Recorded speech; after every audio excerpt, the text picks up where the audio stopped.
Hi everyone, আজকের ব্লগটা ছিল আমার খালামুনির বাসায়। তো আমি লাঞ্চ থেকেই শুরু করছি, কজ এর আগের কোনো ক্লিপ আমি নেইনি।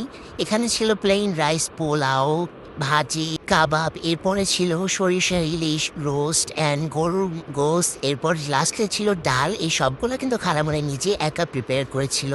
অ্যান্ড ফার্স্টে আমি কাবাবটা দিয়ে খাওয়া স্টার্ট করলাম। কাবাবটা অনেক বেশি টেস্টি ছিল অ্যান্ড এটাতে খেতেও খুবই ভালো লাগছিল। এরপরে ভাজি নিয়েছিলাম অল্প, আমি সব কিছু মিলিয়ে অল্প অল্প করে টেস্ট করছিলাম। অ্যান্ড এরপরে ছিল রোস্ট, এই রোস্টটা খুবই মজা হয়েছিল।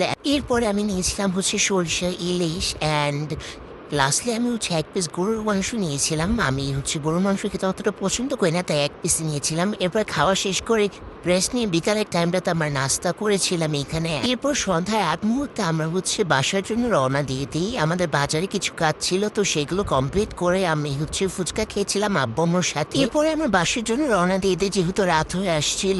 For today, thanks for watching this video. Allah হাফেজ।